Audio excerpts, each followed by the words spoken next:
this project didn't start with a data center.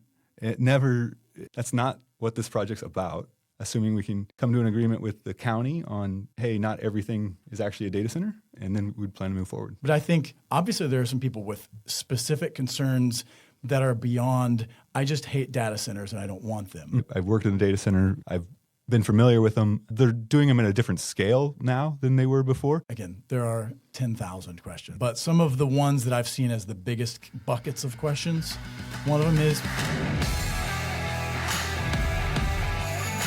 hey everybody, welcome back to Take on the Lake with Lake Expo. I'm Nathan Bechtold. Thanks so much for joining us. In the studio today, I have somebody who has been in the spotlight lately and for a lot of reasons that a lot of people have been talking about. And that's very vague, and we're going to get very specific in just a moment.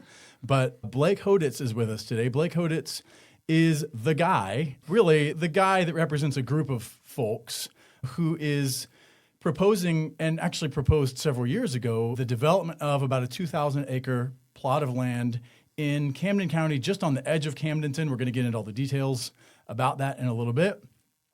Blake proposed that, or came out with that back in 2022, and has had a few details released since then, but everything got really big and loud over the past couple of weeks when the conversation about a potential data center at that location came out. And we're going to get into timeline and all that stuff. And we've done that on some prior episodes, so you can take a look at those as well. But we'll talk about that briefly.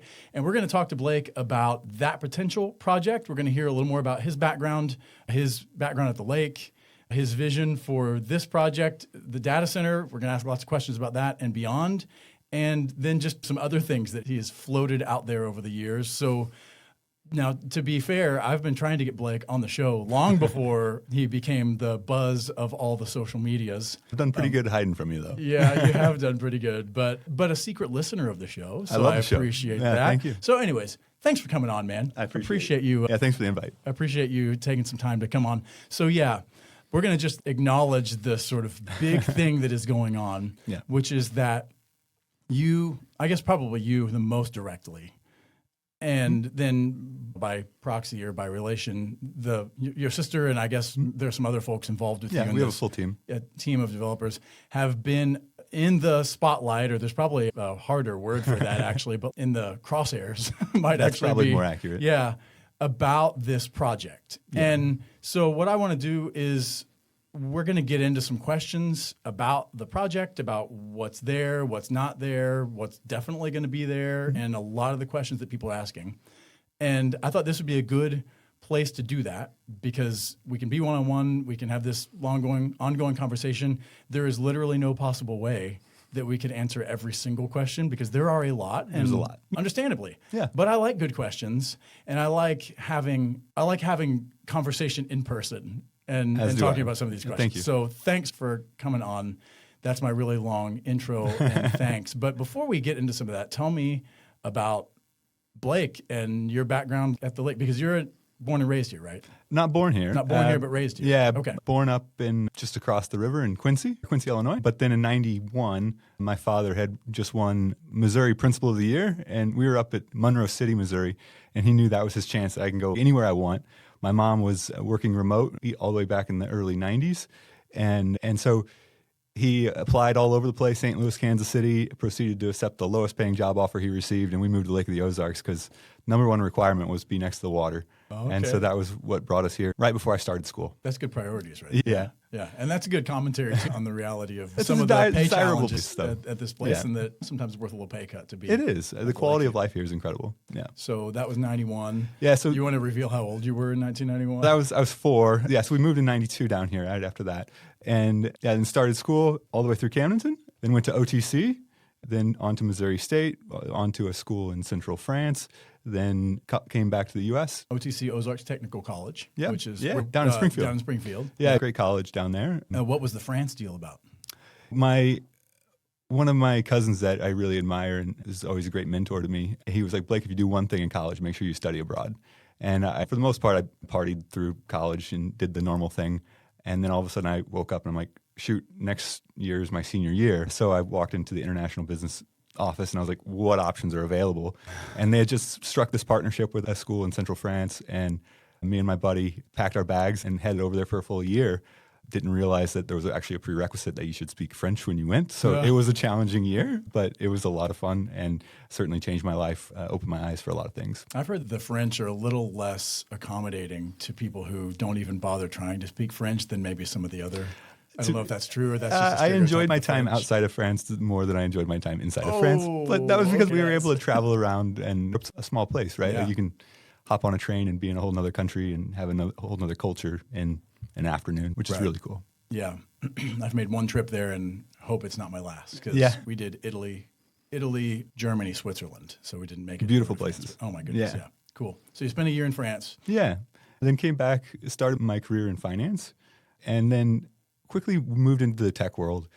And this was actually my first exposure to data centers while I was still in Springfield, Missouri, in Springfield You're Underground. pronouncing it wrong, by the way. It's data. Sorry. Correct. I appreciate it. Okay. No, go ahead. Go ahead. I'm not going to interrupt you. No, you're good. But then I wasn't in a place that I loved, and I felt like I wasn't destined to be in Springfield forever. So I took a leap, quit my job, traveled for a little over 6 months, full time through Asia, came back, moved to Chicago randomly, and started in the software world up in Chicago, and ended up with a company called Salesforce, which is a large Fortune 500 company. Of course, yeah. Yeah. And that kind of took me all around the world, and I was able to build some really incredible systems for companies to What were you build doing automations. there? I started in a sales role, and but it was like sales consulting, problem solving. And then down in Australia, we were designing new systems for a bunch of different interesting companies down there. What's cool down there was they would look at the market, and Australia is big enough to run a pilot program for these international companies, so they can deploy it there, see how it goes, and then a lot of times then you'd roll that out worldwide. So we were working with Fortune 500 companies, but designing their pilot program that then they would roll out worldwide, which is a lot of fun. Yeah. Okay. So you started in Chicago. You traveled the world working for Salesforce. Yeah, yeah. And continue on. Yeah, from Australia in 2018, I essentially retired after a large project that we did down there. It was a really cool opportunity. And then traveled for a few more years with my wife, but she was like, "Hey, I can't just travel forever." But we were traveling with intention. It was like, "Oh, where's a cool conference that we can go learn something?" And then we'd make our way over towards that direction. Always on a quest to learn new things. I think I pride myself on being extremely curious. And then we ended up back in St. Louis. It was about 2020, and then COVID happened and hit the road from St. Louis and came back this direction. The great exodus from the cities during COVID. It was literally a return home for you. Yeah, it was nice. Yeah. Interesting. That's an interesting trajectory too, because I know a lot of people left. And we did a story, but that was one of our biggest stories of the year, I think in 2020 or 2021. People are leaving the cities and moving to places like Lake of the Ozarks during that time. But so that's interesting. It wasn't you were necessarily part of that, but it was a coming home.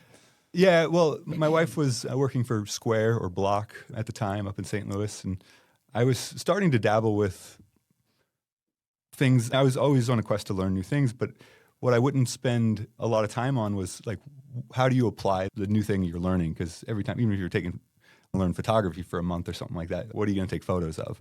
And I was spending a lot of time deciding what I was going to learn next, but not a lot of time deciding how I was going to apply it. And I realized over time that was just organically helping me identify what I actually care about. And that was all of a sudden was designing fun things for Lake of the Ozarks, really embracing my background of working at Big Surf growing up, wakeboarding and water skiing out on the lake, doing all these things. It's a fun culture here that people aren't necessarily accustomed to. And I call it a microculture here that you go 30 minutes out of the lake, it's a whole other world. And so that started my mind thinking about moving back home at some point. And then COVID happened. Like I said, then it wasn't by choice, but our apartment up there, they were like, "Hey, your lease is up and we're going to raise your rate. But the internet no longer works because everybody's working from home. The pool's closed. The gym's not open. Like, why are we staying here?" I did the logical thing and bought a RV and we hit the road. Nice. And that lasted about 6 months full time before my wife was like, "Hey, I'm not meant for an RV." And so we moved back to the lake full time at that point. Okay. Cool. So that must have been a big project that you worked on with Salesforce in Australia to go, and I'm retiring. That feels like a sort of a major moment. Yeah, it was a big project for them. Trajectory. Yeah, it was a big project for them, but I think there's enough rumors out there that have called it out. Being in the tech world early, I was also exposed to a lot of other things, including cryptocurrencies. And that certainly made an impact on my life as well. Yeah. Through the ups and the downs, investing early was very risky, and I got bit. I lost everything I invested early, but I did reinvest, and I did all right with that. And that's whenever I came back and said, this is a beautiful place. I really love it here. I remember when I first learned about Bitcoin. I don't know if it was when I first learned about it, but I remember the first podcast I listened to about it. It was probably 2013, 2014. And I thought, this is probably something I didn't really have almost any money it probably would have been at 2013. all. It was really crazy at that time. Yeah, I had very little money to put into anything at all, but I still was like, man, I think I could spare a little. This, I think, could be interesting from the podcast. But at that time, Coinbase, they hadn't been popularized in that way. And so I started looking into, how would I get me some of that stuff? Yeah, I had to send money to Western Union, to a random person. That's I didn't terrifying. know. Yeah, that's terrifying. Hope for the best. So I started Googling about it at that time, and I came across the Mt. Gox That's where I lost debacle. money. Yeah, I was about to that's ask you where if I that's lost it. okay. So the Mt. Gox thing, that was literally like a scam, right? Wasn't it? It wasn't a scam. It was just to take it back to the intelligence of the systems of that time. Mt. Gox was the largest exchange, and Mt. Gox stands for Magic the Gathering, the trading card game, no way. exchange. I did not know that. Magic the Gathering exchange. Awesome. And That so tells that's you everything you know. that tells you where it's at. Yeah, it just wasn't a mature technology. Yeah. Yeah. So I read about that and was like, I'm gonna not lose my money now. And that's a good choice. And then I punted and bought it when it was at just 6 digits or something, like all the other people that were doing it. Yeah. And then we watch it since then. Yeah. Interesting. Okay. So you came wearing an awesome shirt today. Oh, thanks, I man. commented on when you came in the Young Astronauts Club. Yeah, I think this is actually from 4th or 5th grade. The fact that it still fits me and that it's still clean. I found it a few years back, and whenever I was going through my drawers at my mom's house, and it must have not been. It was probably the last one available, and it didn't fit me very well. There's a commentary on the late '90s styles. Remember? Yeah, maybe it was that era where shirts. it was just it the goes big to the shirts. knees. It's for me. Yeah. But I grew up always a curious nerd, if you would. And it's cool. I think it's awesome. I look at Mike Hopkins from here at Osage. We actually have an astronaut from Lake of the Ozarks. How cool is that? That is wild. Yeah. That actually is extraordinary.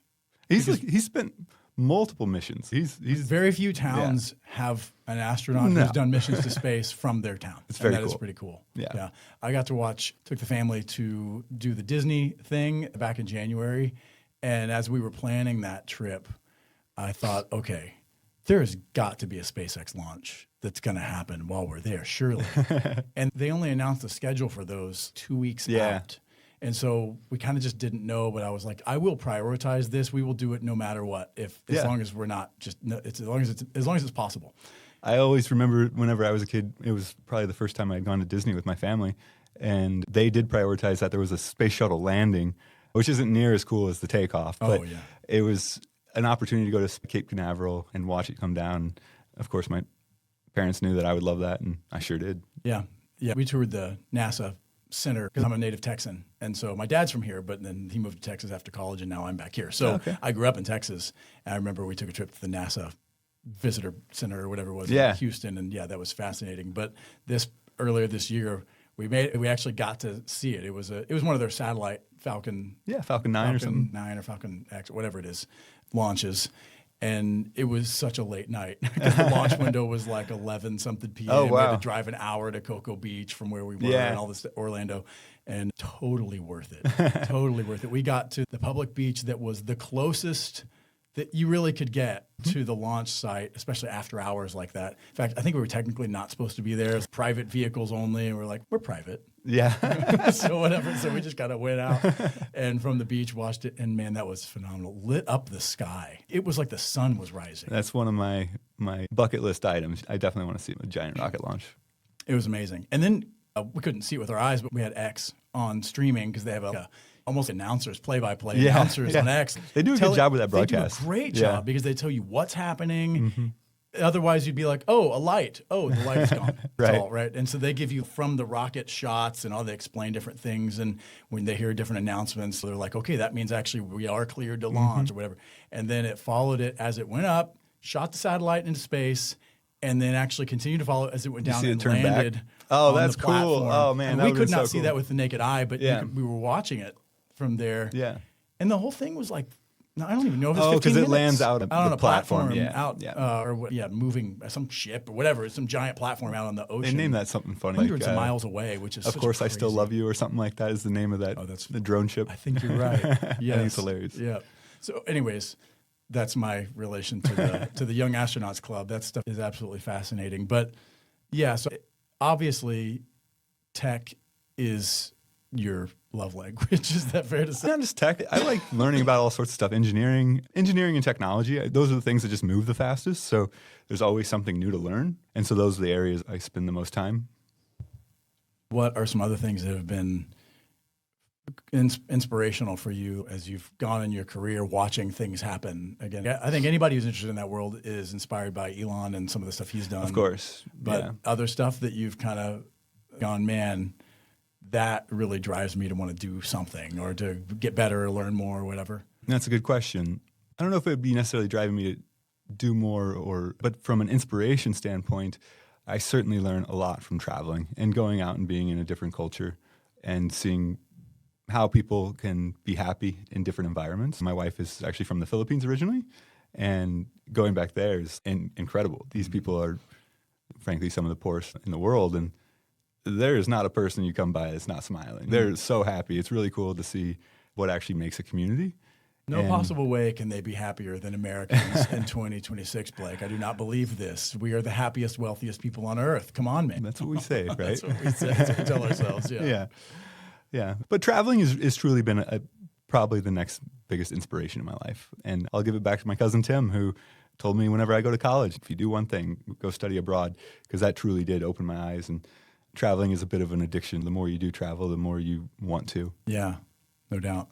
Let's talk a little about what you're wanting to do in Camden County. And the way I want to zoom in on that is, first off, to say that you moved back to the lake in 2020, 2021. 21 or something. In 2022 is when I looked back in my archives. That was our first article where we mentioned your name. Yeah, technically the project started in 21. But before that, I had already been working on a project down here. But this was purely a effort of learning something new. I never actually thought I was going to be a real estate developer. It was never really my intention. But I had designed out a concept plan over below the dam, actually where in Meads Flats area, and just having fun. There was like a cool surf park and lazy rivers, and it was a wonderland, right? I was just having fun. I wasn't planning on developing or anything like that.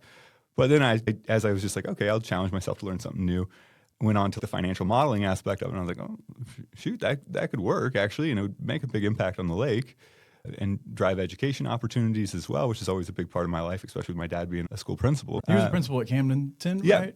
We already said that, but for 18 years, he was in grades 4th, 5th, and 6th. Oh, okay. Yeah. Okay. So a lot of people had gone through his classroom or his school, and I just was clarifying No, that you you're can fine. continue with the Meads Flats deal, which, by the way, nice call out there because only like old timers still call it Meads Flat. Yeah. For those who don't know, that's the lowland that you go through kind of between Lake Ozark and Eldon on 54. Basically. Yeah, but where it starts though is right as you cross the bridge, so you can see the right. dam off to the left, and That like was Hedge there's River Bridge. Yeah, and Okay, there's like sure. along that river, there's a beautiful farm out there. It's still the Meads family farm. Right before Osage National. Yeah, So, it connects to Osage National Yeah. on the back end. And I shared it with one of my best friend's dad, Tim Tabor, who's a local real estate broker here, had agency Al Elam for a very long time here. And well known, yep. yeah, and he was like, Blake, this is crazy. I know that, but there's really only one property that would work for that. And he was referencing the Hopkins property, Which is the couple thousand acres. which is the largest undeveloped tract of land remaining at the Lake of the Ozarks and in Camden County. Yeah, and we'll make sure we get something for that up on the screen for folks who can see the map and all that stuff for reference. It's basically where Highway 5 and Highway 54 kind of join, but most of it is not actually frontage on either of those. There's some, but not a lot. It's kind of starts about at Walmart, and goes on all the way out towards past Culver's and behind all that stuff, and then around the corner. So like where Jack's Sporting Goods is, that all kind of sits out in front of it. Yeah, and then it's like that tract that all is back behind there, and then it does. How much lake frontage on that tract? About a mile. Oh, okay. Yeah. So you got a mile of lake frontage at the back of Lynn Creek Cove. Okay. So on the 31-mile marker, go past the fish and keep going. Yeah. Okay. So that's the property, the only one that would work for you to do something of the scope that you have been sketching out. And again, I wasn't ever planning on doing anything. I just thought it could be fun. So I was like, yeah, that's 10 times larger than this. I already spent 9 months playing with this. I'm not going to do that. But of course, I'm familiar with the property. My family built a house out in Cross Creek whenever I was 12. So we moved from inside of Camdenton out to Cross Creek at 12. So I've driven through this property most days of my life. And my family still lives out there. My sister built a home out there. Okay. I'm out there all the time. That is a beautiful area. It is. Lake, and it sits back there in that cove, and it's kind of like winds. The road takes you back in there. It feels very private and stuff. It's a beautiful place. The only experience I've ever, I don't think I've ever actually been in a house back at Cross Creek, but we did some photography, the family photos back there when the lake was low. It was like a gravel. Oh, in the very back of the cove? Yeah, the very back of the cove. It's a very nice place for photos. I don't know. We were probably trespassing. I think it's actually public land back there. Okay, there you go. Yeah. So anyways, but yeah, beautiful area. So that's mostly where you grew up? Yep. Okay. Yeah, so I grew up wakeboarding and water skiing right in that cove. I'll blame Joe Manzer, who's the developer of Cross Creek, for spurring some interest in developing here at the lake. He's shared some crazy stories. And of course, he had purchased a portion of that property from the Hopkins family years previous. I've known about the project for a long time, or the property for a long time. It's been for sale my entire life. But I had to set it away and just walk away because, like I said, I'd spent a lot of time on the Meads Flat property just for fun. And I thought there was some other things I could probably do better. But about 6 months went by, and then I picked up the pen and started drawing again. And with that much acreage, it's like, how the heck do you fill 2,000 acres? You got to have a plan that works for everything, a cohesive plan. And so the first thing I was like, I don't know. We've talked about we could use a larger airport here at the lake. It's like, all right, that takes up like 1,000 acres. That's a start. My very first draft had an airport right in the whole thing. And it didn't make logical sense. Just trying to play with it. And it was always a practice of doing something fun, being curious. The lake is a region that has grown organically since they built the dam, but we've also grown around the water. So everybody's living down these one-way roads or dead-end roads, and it leaves us with kind of a disconnected community a bit.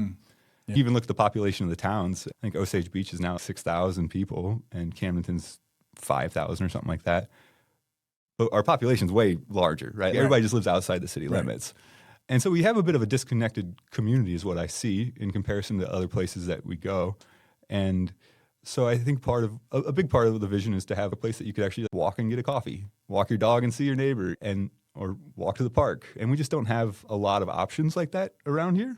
And as we've developed into a community, I think there's a real opportunity for it.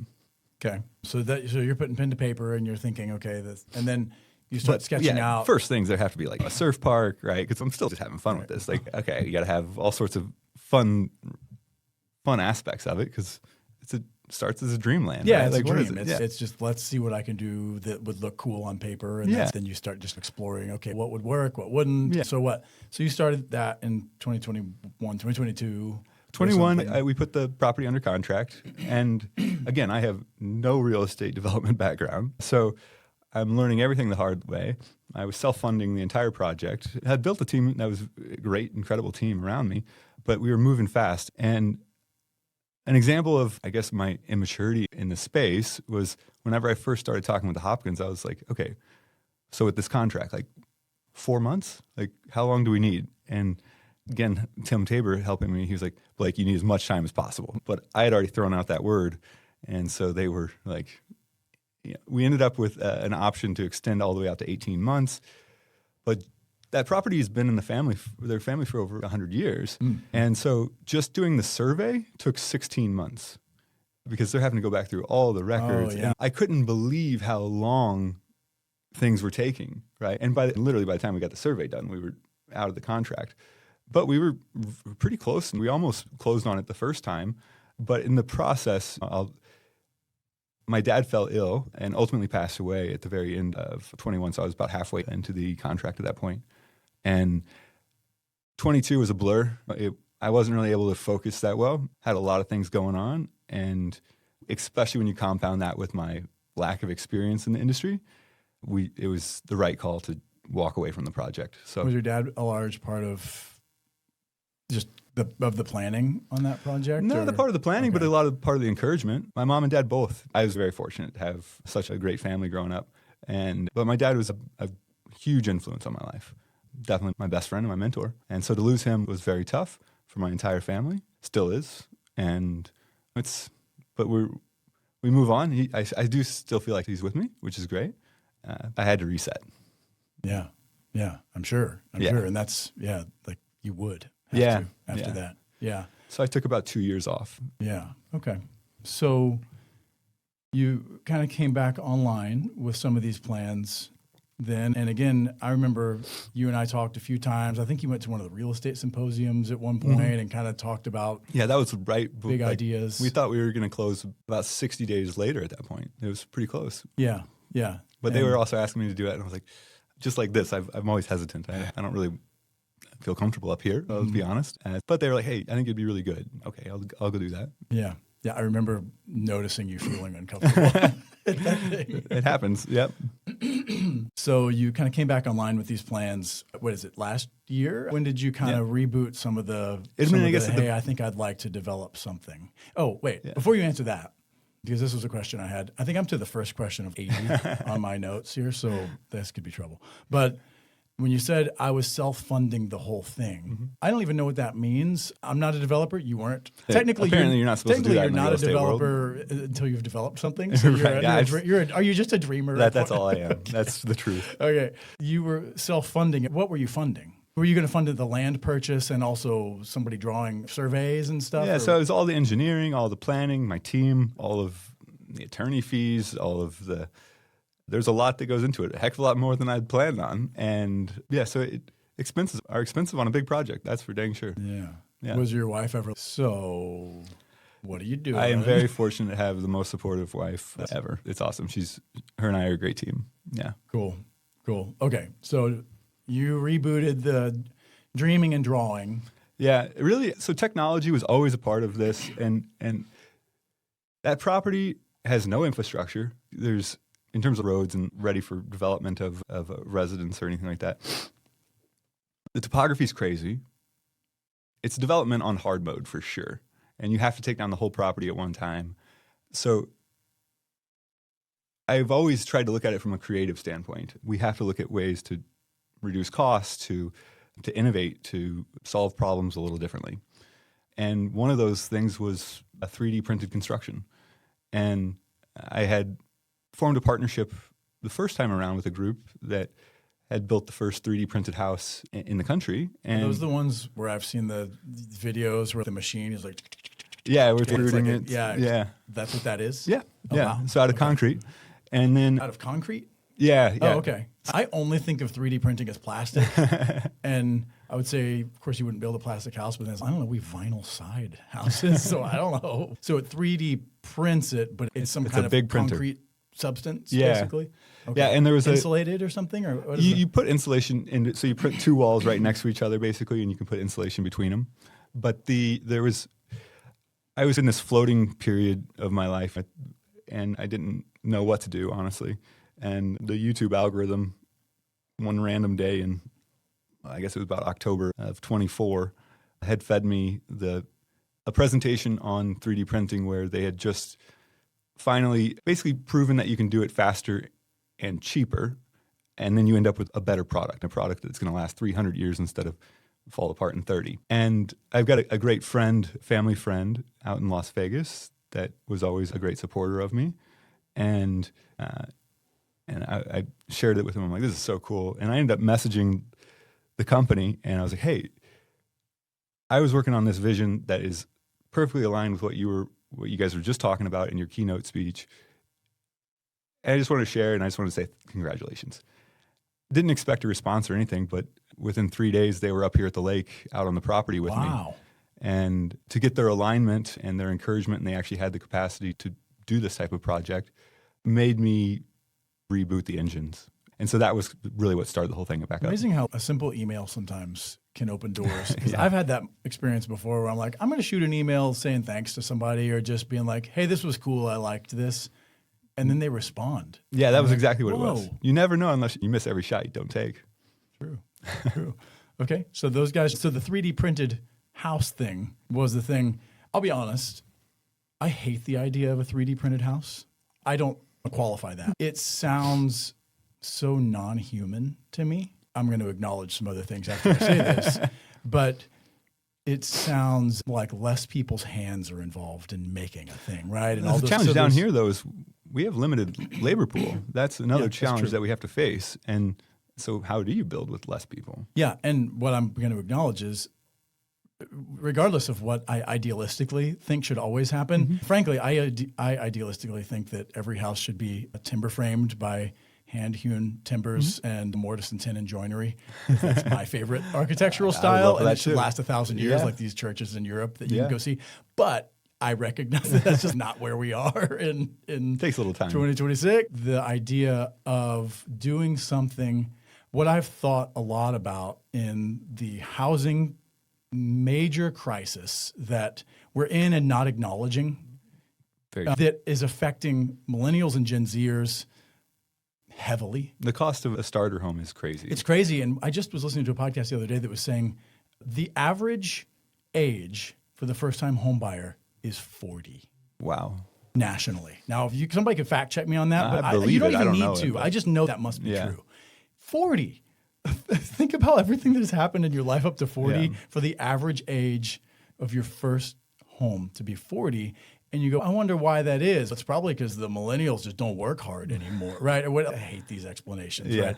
Now, there's lots of people who don't work hard, and I know them from all age groups, right? There is a real problem with just affordably building normal people housing. I do not begrudge people with a lot of money building big houses, beautiful things. They should make them all out of timber frame joinery, and I have some different recommendations if you would like some. I don't begrudge that at all, but normal people don't have non-normal people money. That's just by definition, right? So normal people need to have houses, and that is a real problem. So anyways, this is my long acknowledgement of I'll recognize that there may be some things that kind of make me go, I wish that wasn't the reality, but that might actually be an interesting way for us to reduce construction costs and get people into houses that last a long time, and they can actually own a house and be under a roof. And again, anyway, I'm not going to go into build equity and all these kinds of stuff. We're not going to go down the rabbit hole of investing and all that. So this podcast should have a hard time shut off where it just stops recording, but unfortunately, it's just me in charge. Anyways, so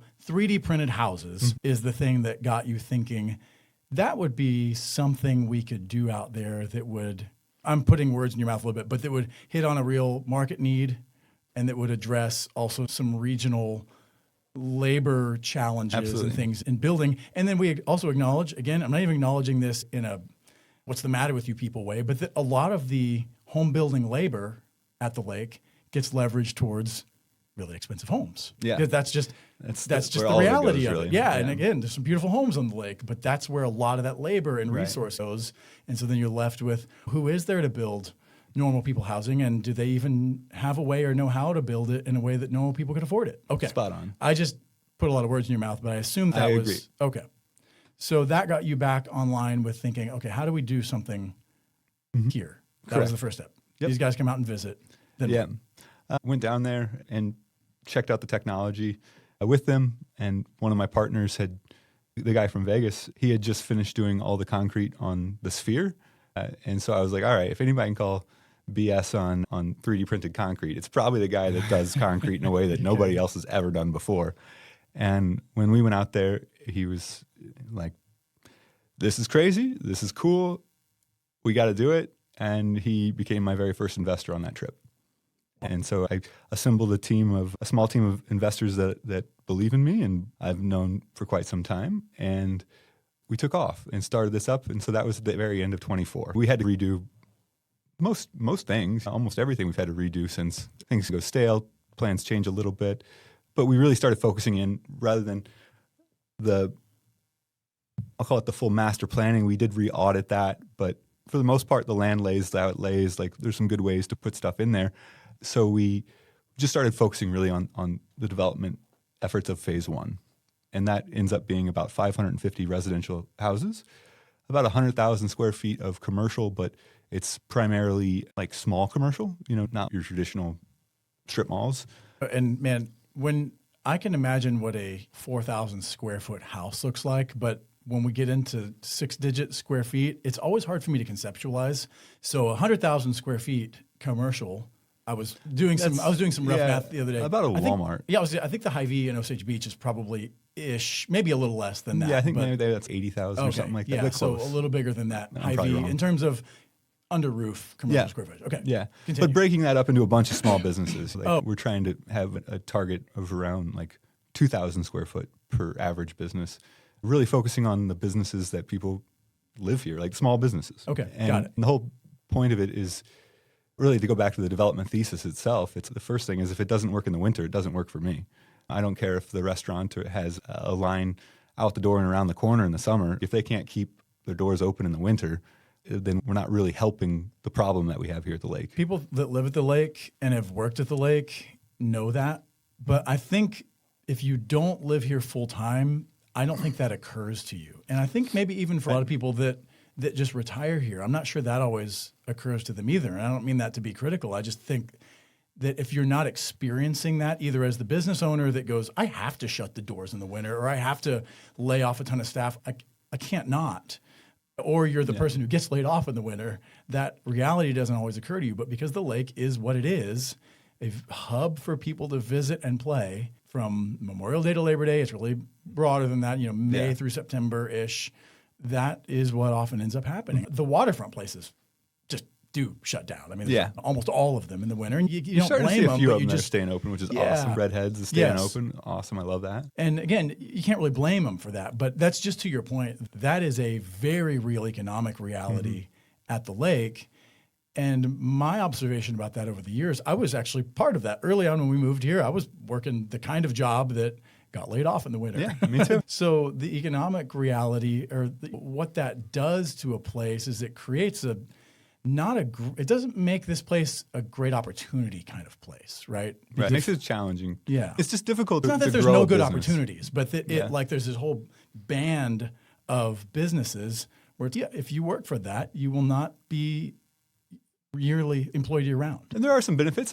I worked at Backwater Jack's growing up here, and with tourism here, you do make a good money. It's better than an average serving job, but it still gets tight in the winter. So being able to have some, and then for the business owners too, that's just the constant cycle of having to rebuild the entire team, right? It's a tough thing. That was just a big part of my objective, though. Yeah, if it doesn't work in the winter, it's work for me. That was your guiding philosophy. Yeah, and the others are focusing on education and innovation. Whenever we, for example, building a hotel, why don't we overbuild that hotel to include a hospitality and culinary school in it, right? If we were to build a marina, why wouldn't we build a marine technology program into that?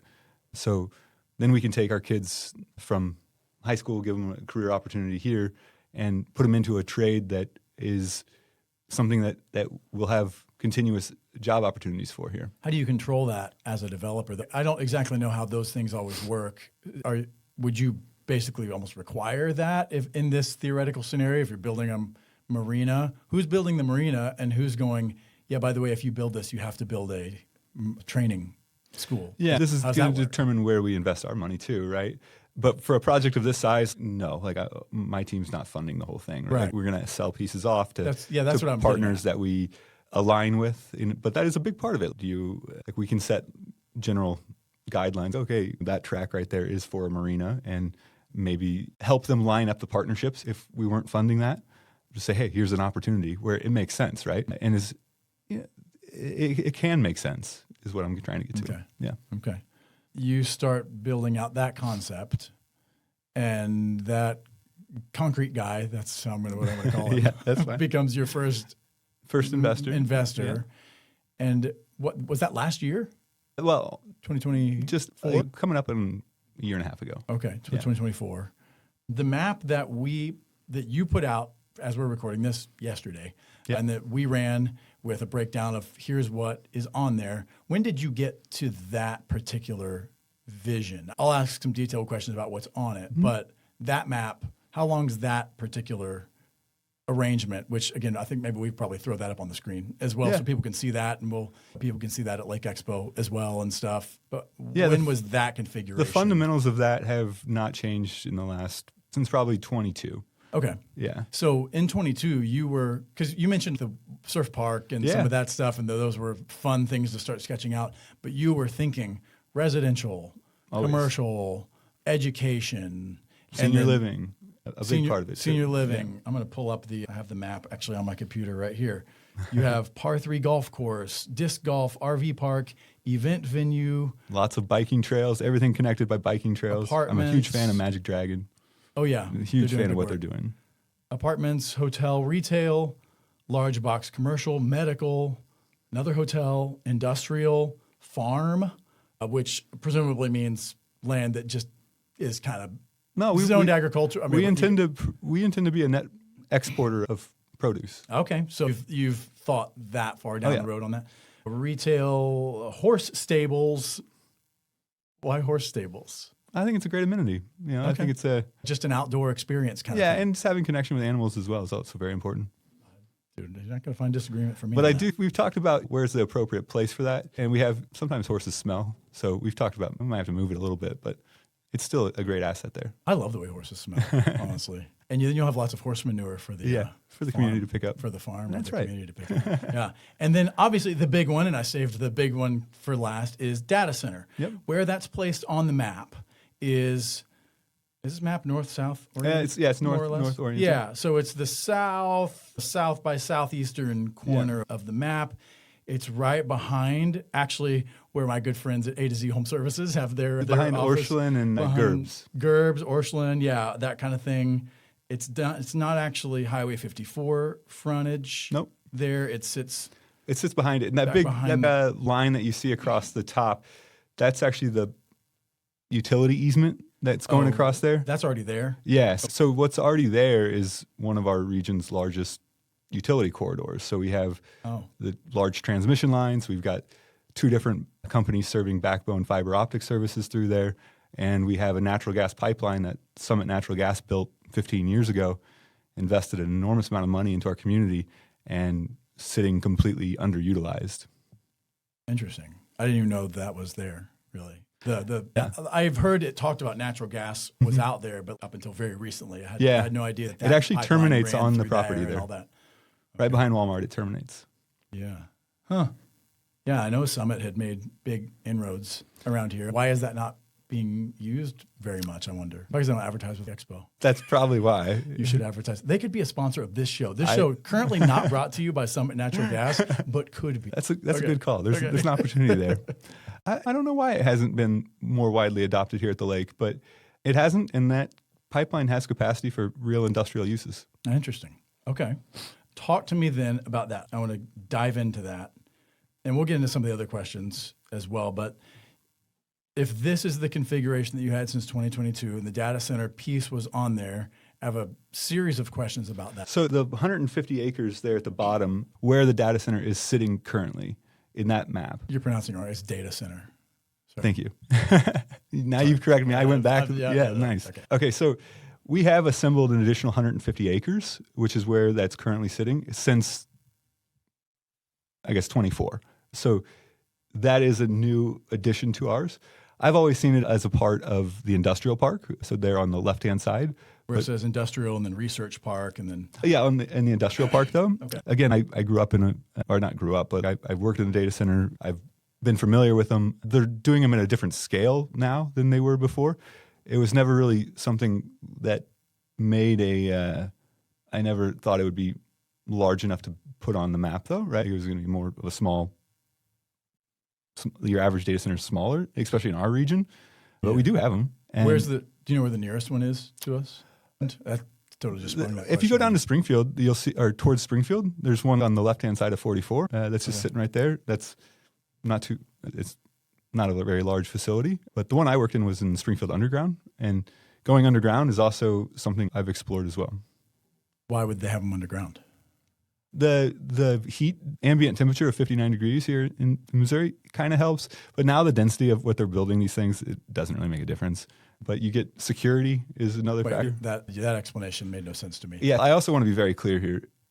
This project does not have to have a data center to work, right? To be viable. Yeah. And I still do feel it's a bit of a disappointment that it got kind of categorized with an opportunity zone, because data centers don't care about opportunity zones. It makes no difference. They care more about depreciation. They'll build them wherever investors will build a data center in a place regardless of whether there's an opportunity zone there. Okay. But the way that they're building data centers now is just for a smaller space, they can use more power. So it's more power dense. Oh, I see. Yeah. Okay.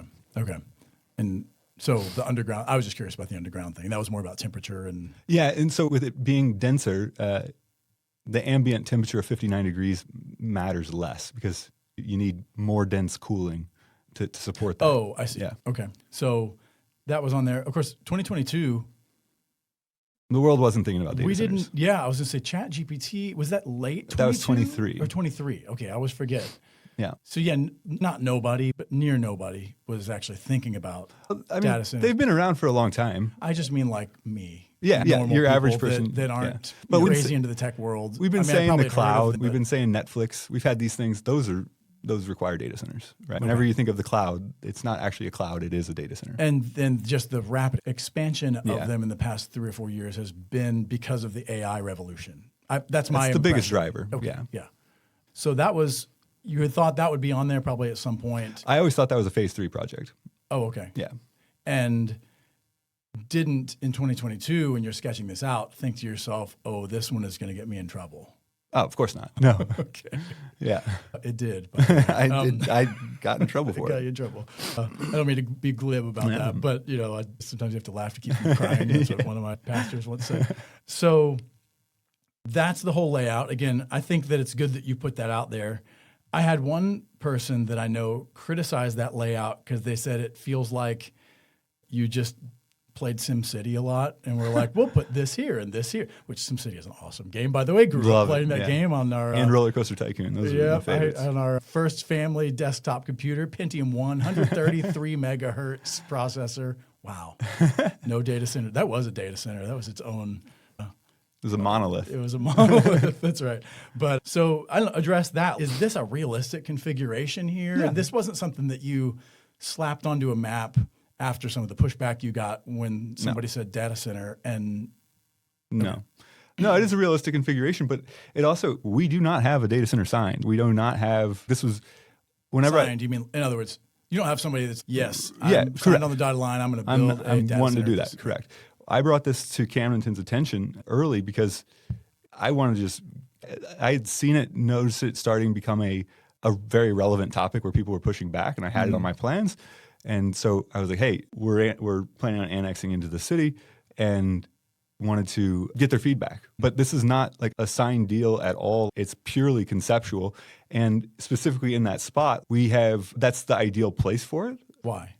I get the utility corridor. Yeah, the corridor is the biggest piece. Yeah. But that corridor goes all the way across, right? So that whole area, because that's why you put the industrial park. It's a along that. big area. It's just a big property. The whole thing is once upon a time you would comprehend. build that on a railroad, right? Right. No, seriously, that would be the idea, and not a data center, but the equivalent 100 years ago would be built on a rail line because that was where the infrastructure goes through. Yep. But now, before that, it was on a river. Exactly. Yeah. But now it's on a utility corridor, modern utility corridor with fiber and various gas sources of energy, all that stuff. Okay. Yeah.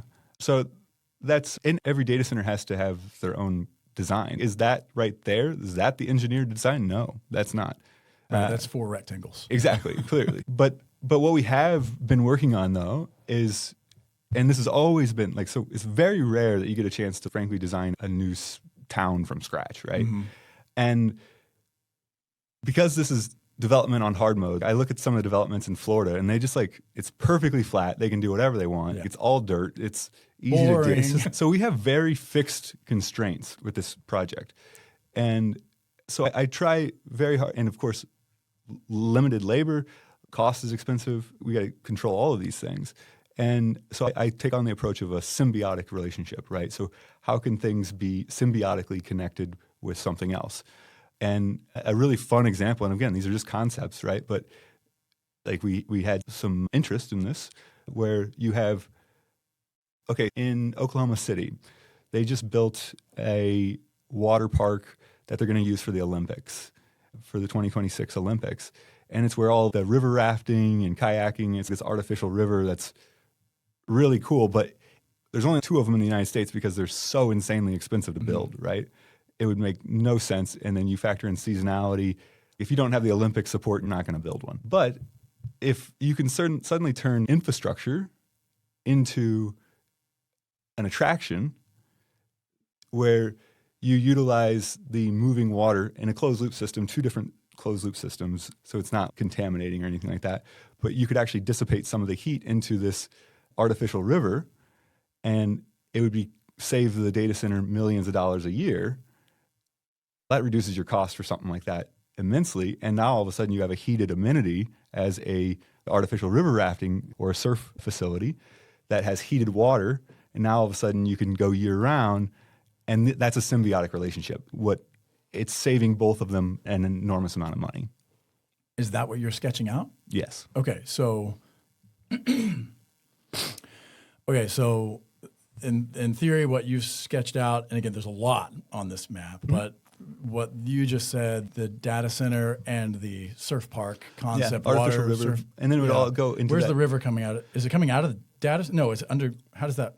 So we haven't figured out the specific routes, but we figured out the specific feasibility of it. Okay. But and then we could that lake there. We have done the preliminary engineering. The lake at the top, the big lake at the top right hand side. It's about 130 acres. Okay, that doesn't exist currently. That's a valley. Correct. Yeah. Correct. And beyond that, off the map to the further north is Lake of the Ozarks. Lake of the Ozarks, yeah. Cove. Yeah. Or is it a cove? That's the back of Lynn Creek Cove. Back of Lynn Creek Cove. Yeah. Okay.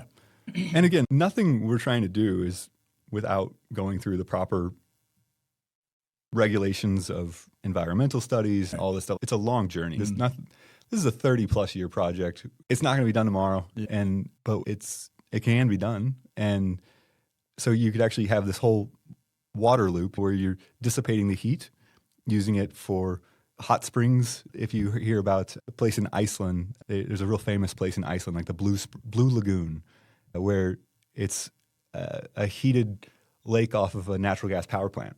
And they've built this entire spa town around using it as a heat sink in a really cool way. Yeah, and it's not like that's toxic water or something, because it's literally a heat sink is a device that literally dissipates heat out of one space into another substance. Exactly. Like it transfers heat across materials, right? Correct. Is that the right way to explain that? So the idea on this one is that you use water to cool a data center. Some sort of heat sink kind of heat transfer happens to a separate closed separate, and then we use that excess heat to heat and cool the entire community. So everybody's electricity bill would actually be less because we have the heating and cooling underground. You could even have heated roads, so you don't have to worry about paving the roads.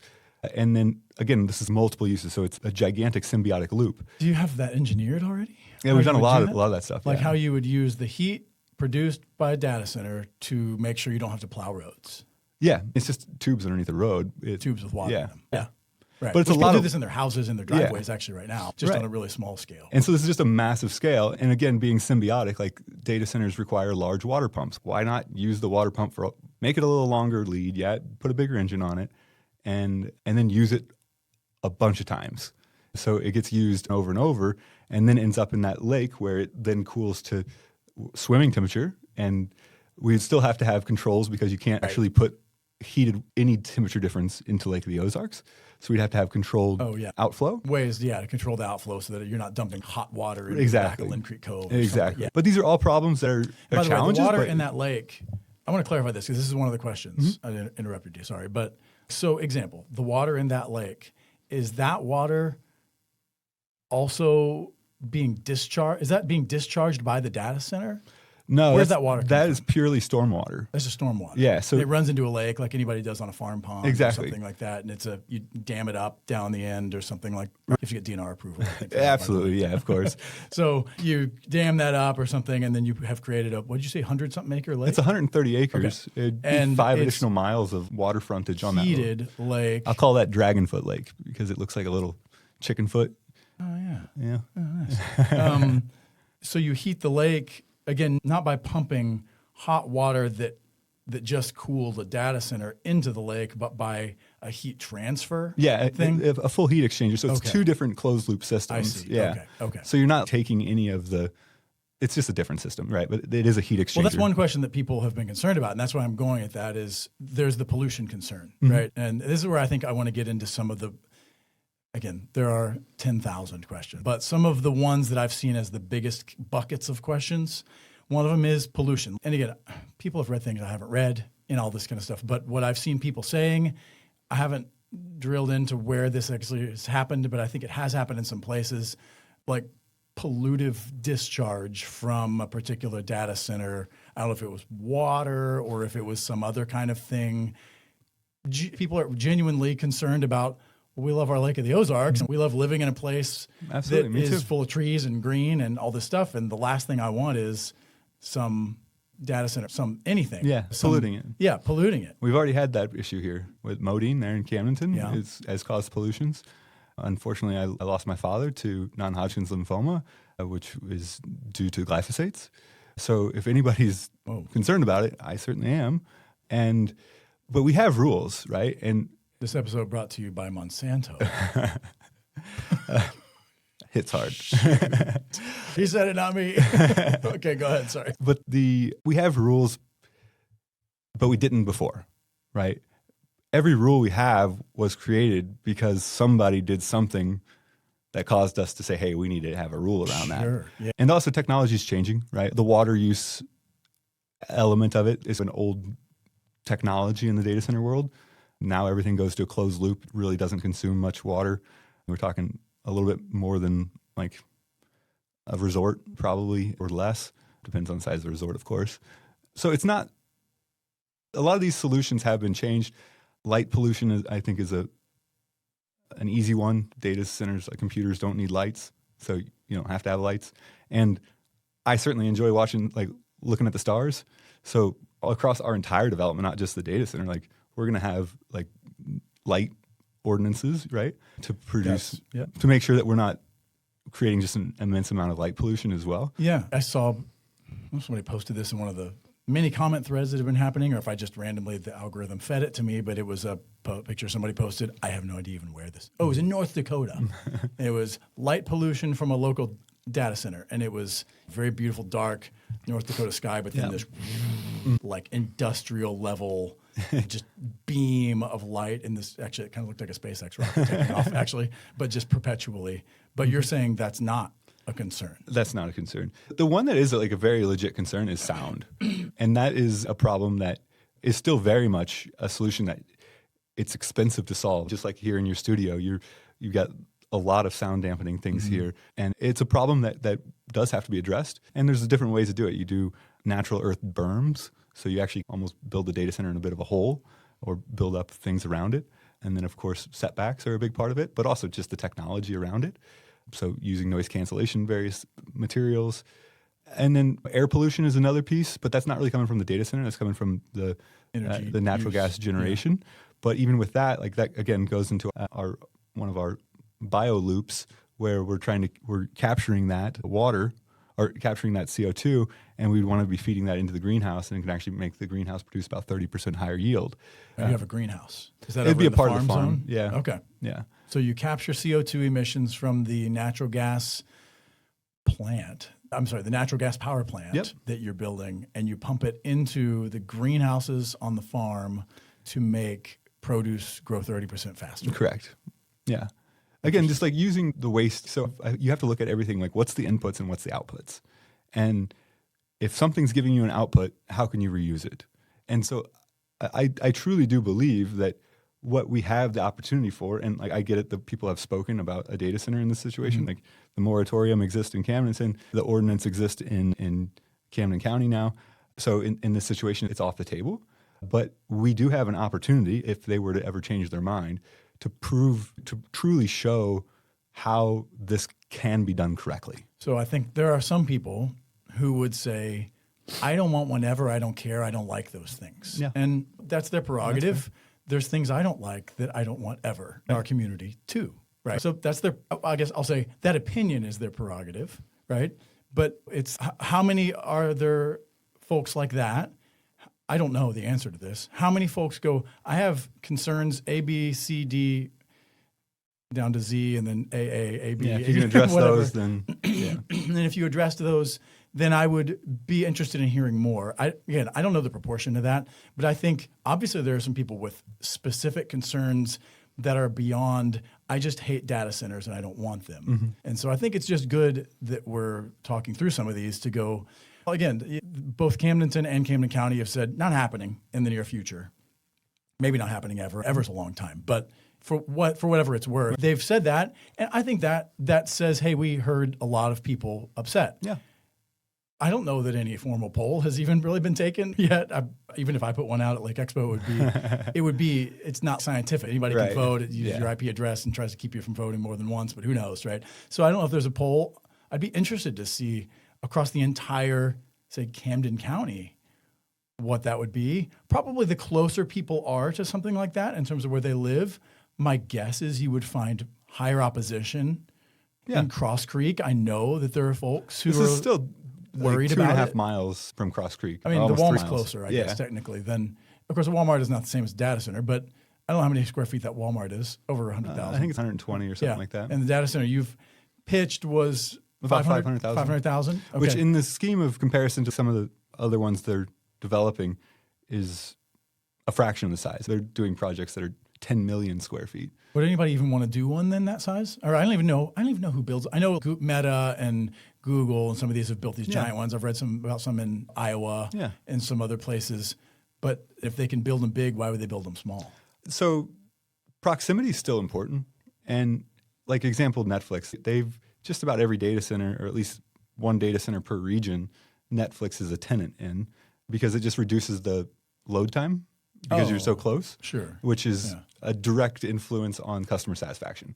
So they find it worthwhile to be, they call it in the edge, so be near the customers. And this data center, like for one, we have, to get technical here, like our power lines are 161 kV. That's decent size, but it's not like hyperscale size. Our pipeline is a high pressure 6-inch pipeline.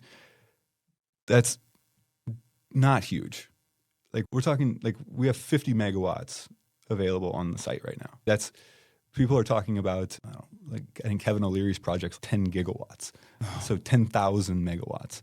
And we're at 50. It's a little different in scale. Yeah. But there are advantages to having these type of things closer. Go ahead. No, Are you opposed to things like regulations about noise and sound? Because you admitted that from your perspective, at least in the way that this would be engineered, material pollution. My kids have recently been learning all the different types of pollution for a homeschool thing that we do. And so there's sound pollution and there's light pollution. And then there's, I forget what the other, air pollution. Anyways, these different ones, right? And so from the air and water perspective, you've, I think, spoken to your the way you've engineered these. Hey, the water side is a closed loop system. It's not going to be discharging water, not any water, or I don't know. You would still have some water. The other thing is with having that loop I was talking about where it's being used for heated amenity, that would have evaporation. So we would have a higher than normal water usage for that section, but we're not talking about what you'd hear like in the millions of gallons of water a day. We should still be able to be completely self-sufficient just off stormwater. Okay. Yeah. So the general operation of it would not require pumping any water out of like the aquifer, basically out of the ground. Yeah. For the data center and the surf park component. Yeah. Okay. I think that's interesting to highlight.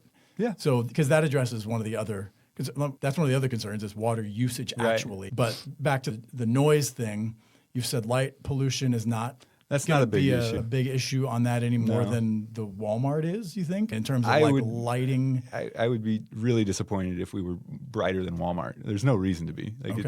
You can use infrared cameras and stuff. Yeah, there's going to have security and stuff like that in an I'm so like ready that. for us to, like, in parking lots, turn down the light by about 50% Yeah. or 80% and be using better cameras. Can we please have that future? Because I live out in the woods a little ways, but there's still, just There's from a lot of light Osage pollution. Beach proper, like there's Yeah. in the Strip and stuff, there's a lot of light pollution already, and we haven't even developed really. So Yeah.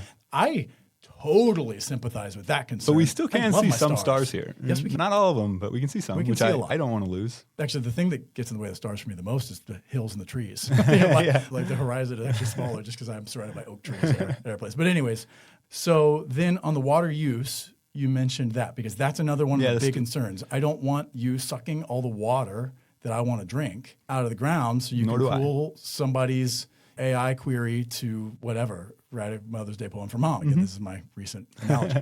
So Yeah, and you're then saying that's not, it would use stormwater. yeah, everything is evolution, right? Like you don't just the dam doesn't get built tomorrow, right? Like you have to get all the permits and all that type of stuff. Of course, there's the regulations that you have to go through. There's a lot. And this whole project, like I said, is a very long-term project. But there's certainly a path to be completely water self-sufficient, power self-sufficient. Actually, the goal would ultimately long-term be to be a net exporter to the community. The infrastructure we would have to invest into the region would be significant. And the other thing is I look at places like, or companies like Summit Natural Gas, like they invested an immense amount of capital into our community. They're never going to invest in our community again unless we use what they've given us. And so to get companies like that to give us the opportunity to bring other groups, because it's not just data centers that use power. There's a lot of advanced manufacturing, a lot of different companies that are desiring an enormous amount of power, more power than we could possibly give them here at the Lake of the Ozarks. And because we don't have that type of infrastructure here in the region, we're never going to get those jobs. We're never going to get those opportunities. I think people don't think about that. You could if you thought about it, but that doesn't immediately occur to you that if you don't have infrastructure, you don't have growth. Infrastructure has to at least accompany growth, if not come on the front side of it. Infrastructure obviously is one of those huge investments that is potentially a liability as much as it's an asset, but it's just a part of it. Now, here's another concern. There are a lot of people, and again, I sympathize with this, that go, I don't care. I like the lake how it is. I like it to be a vacation destination. I don't want there to be you planned a little mini city behind the Camdenton Walmart where you built a lake and all this stuff, because that just feels like you're trying to be some West Coast or Florida vibe or something. And I like the lake to be this, like, I don't know. I don't want to put words in people's mouth too much, but I've seen some of these things where it's like, we don't need that. You could do that somewhere else. The lake doesn't need that. So address that concern. The lake is, we don't even have a marketing budget and the lake is growing, right? So this isn't going to stop the lake from growing. And a lot of the inspiration I've gotten was from walking around Tantera as a kid, walking around the Lodge of Four Seasons. These places those guys were dreamers. They built those things whenever this place was nothing. That I admire them very much. And I just think this is an opportunity for us to be thoughtful about the growth. Because even today, Camdenton has a traffic issue. That's one of our biggest limiting factors. We're still trying to figure out how can we even build anything, because they completed a traffic study in Camdenton for expanding Highway 54, but the 25-year growth plan only accommodated for what they're going to get out of adding Aldi. And then we're past the 25-year growth plan, and we have no plan for it. And that's a challenge. It's a real challenge. Man, there's a lot more. We may have to do a part B on this. I don't even know if people will even continue watching. I hope so, but we're going to run out of time here pretty soon. So with the little bit of time we have left, I want to hit a few other things related not to the specifics of the data center. Again, I'm sure there will be more questions. I feel like at least we hit the big ones I've been hearing, which is I want the water lake pollution seems to be the biggest. And water I pollution, hear that. light and sound pollution, water usage. And then will my power bill go up? Yeah. And again, I haven't talked about that one, but we're actually in Laclede's territory for power. Ameren draws the line basically right there at Lynn Creek. And Ameren is a for-profit company that has happily raised everybody's rates to finance additional power generation for data centers. I live in Osage Beach. I'm not happy about that either.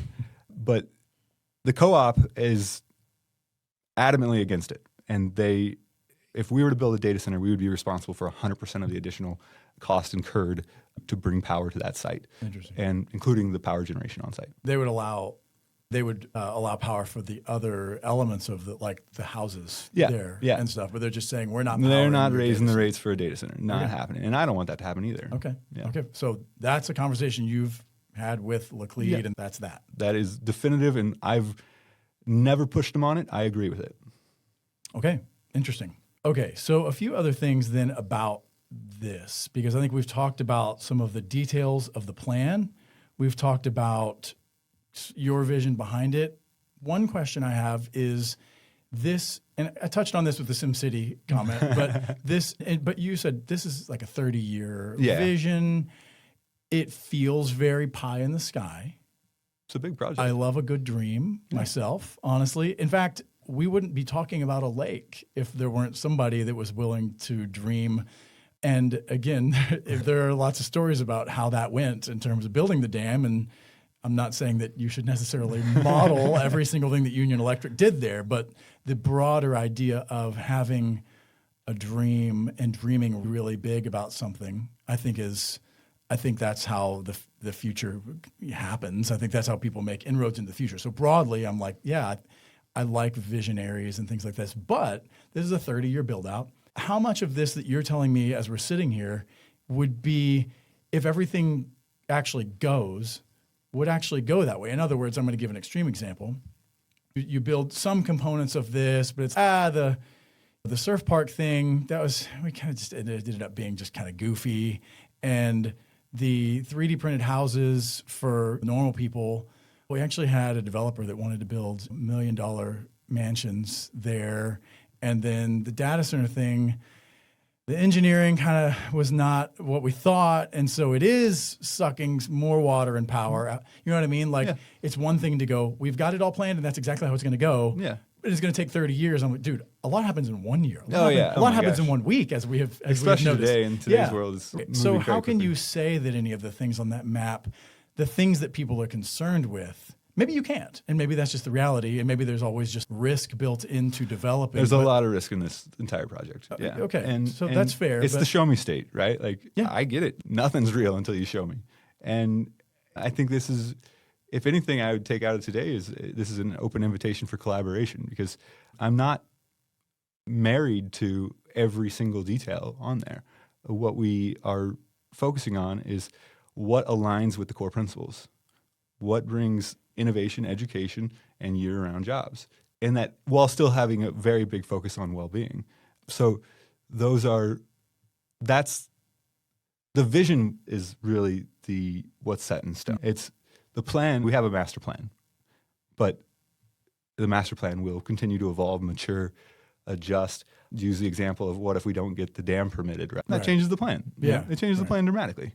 So we have a couple other plans that we had done previously before we ever even had the concept of the dam that we can kind of fall back onto and adjust. But there's opportunities there, but there's a lot of risk. Yeah. I appreciate you acknowledging that, because I think there's always risk with building stuff, but I think it's good to look out at the landscape of people that I have mixed feelings about the term stakeholders, right? Because the biggest stakeholder in a project is the person doing the project, but a lot of risk. But you are part of a community. Yeah. And I think it's good to acknowledge people in the community that go, everything from the simple, this is going to change my view on my drive to work, to the person that goes, this is going to ruin, I can't see the stars anymore, or worried that they can't see the stars anymore, to the person who goes, am I going to have water? Again, I think it's good to just acknowledge and then ask the questions about what's the plan there? Is that a realistic concern? Is that a concern that's been overblown, or is it a real concern but you have engineered for it? The plan is feasible. Yeah. It's a feasible plan. Okay. But there's a lot of risk and a lot of things that are going to take place over the next 30 years. And who's going to be there to execute it? I intend to be involved with this for a long time. This is the place I call home. I'm proud of. I love this place. But it's bigger than one person. I have a team, but it's bigger than my team. That's what I mean. And this is a collaboration project. It requires a lot of effort from all people involved. And again, if I was to take anything out of this that I could leave behind, it would be an open invitation to other people, to the community, to collaborate with us and share your ideas, because I'm not acting like I have all of them. I know I don't. And I'm certainly open-minded to explore all sorts of stuff. On the investor side, again, I have literally no idea what that looks like for you. You don't have to share all the details of that. We don't have time anyways. But do you feel confident that you mentioned the concrete guy on the 3D printing, the 3D printed normal people housing thing? Yeah. Do you feel that you have the investment, the interest so far from investors to make various large parts of this actually happen? The funding, again, not asking, but no idea what portion of it you're like, this is going to be Blake funded versus this is going to be, no, I'm getting somebody to invest in this part, and this piece will be sold off to this person with a contractual agreement that they build this. And like, can you just touch on that for just a sec? We have the interest for sure, but this last week has been a bit of a blow. I would say I appreciate the county taking swift action, but some of the repercussions of the ordinance that they passed actually limits our ability to build other things as well. And if they're not willing to entertain a little bit of flexibility on some of those ordinances, that will make an impact on what we can do. Okay. Last thought, and this kind of, we probably should have talked about this component earlier, but here we are towards the end of the conversation, and reviewing briefly how we got here, because we did the timeline up to when you had the map that you put out yesterday as we're recording, but that configuration of the development, talking to the city of Camdenton a little about it. But what transpired as we're recording over the past week or so was essentially, and you can add or correct me, I'm never going to get the totality of all of it, but was essentially your sister went before the Camden County Commission to appeal to them to request an opportunity zone support. One thing happened before that. The city of Camdenton, two things happened before. Oh my gosh, I'm going to back up way too much. The city of Camdenton early on actually had a pre-annexation agreement with you. Correct. For this, that more or less the nuts and bolts of that, or the broad picture of that is once we've bought the Hopkins property, it would be annexed right away, basically? Okay. Yeah. So that happened in 22 or 22. Yeah. So that is there. Right now it's not annexed because you still haven't bought the property. Correct. It's been under contract. Then again, some of the other stuff that we already timelined out. And then the city of Camdenton, this idea for an opportunity zone happened. Again, we don't need to get into the how and the why and all that stuff, just because I'm trying to summarize, compress. But the opportunity zone, the federal opportunity zones were a thing that were created by a bill during the first Trump administration, 2016, 17, something like that. There's one in Sunrise Beach. I remember we did an article when that one happened. Yeah. So there were some issues with those along the way in terms of some worked better than others, I think is what I've read at least. And then the Big Beautiful Bill. It's been a very impactful project, or on the whole program as a whole. Okay. Yeah. So then last year, the Big Beautiful Bill happens. My understanding is it injected some life into that some more, or added some extra to it. The broad brushes of that is that it essentially, an opportunity zone, removes the capital gains tax from real estate sales. For long-term holds. For long-term holds. Yeah. Okay. Now, again, and man, this is one, again, we're going to have to answer these some other time. People have said, well, opportunity zones lift EPA restrictions. I've never heard of that. I saw, I think Ike had posted something, and that was tied to the very first one in 2017 or something. But I was surprised to learn about that. And I'm not saying that's not true ever anywhere. I haven't found that in what I've looked at, but that was a concern that was raised and stuff. We've talked a little about the environmental stuff, and I want to move on quickly just to sum this up. So there was I guess you made a request for that to be designated an opportunity zone. And it's not just the Hopkins property, it's beyond that too. It's right? a census tract, So we didn't draw the census federal tract. Census tract. Yeah. And the federal government only allows certain census tracts to even be eligible to be designated an opportunity zone. It's based on income in the area and all these different factors. Yeah, an algorithm that they preset, and it made 25% of all census tracts in the state eligible. And it's just, if you look on the map, you can look it up. They're all over census tract Miller eligible. County and Camden County and they're Morgan, all over. And then the governor is going to select 25% of those. So of the ones that are eligible. Yeah. Okay. So then, to get one designated as an opportunity zone, the first step is to get local support for it. And so you were asking Camdenton, Camden County, State Rep Jeff Renetti, who represents Camden County area, to basically write letters of recommendation or pass resolutions or whatever for the governor to governor's office to approve, hopefully To for just you put guys to approve put in that. an application for it to be considered. Yeah, that you would hope that it would be approved. And then that still has to get passed to the federal government. No, it doesn't have to get. It's purely Kehoe. Is the I've final. misstated it previously then. Yeah, I Kehoe thought is the the federal final. government held the final. No, they're not from my understanding. My understanding is Kehoe makes the final designations and we're done. Oh, okay. Yeah. So, good. Thanks for that correction. So, the city of Camdenton, a couple weeks ago at this point as we're recording, passed a resolution in support. Camden County, Jeff Reignited had written a letter in support. Camden County was considering passing a resolution in support. They were going to do that on a Thursday, April, I think, 30th. April 28th, they were talking about an ordinance to regulate data centers, presumably in direct relationship to what they thought you might have in mind. I think you had addressed already at that point the city of Camdenton, maybe. Yeah, we had what talked you were thinking. Again, it was a word gets unrelated, really right? fast. Yeah, it was Some of those unrelated. things Like, too. that's my mistake that I didn't. I do recognize that. I did not address it with the others because they're not related. Is the way I was thinking about it. The opportunity zone and a data center specifically. But I was talking to Camdenton because we were looking at going into Camdenton, and again, it was a preliminary conversation. With, hey, this is a potential. Like it was more of an education session where we were just talking about a hypothetical situation.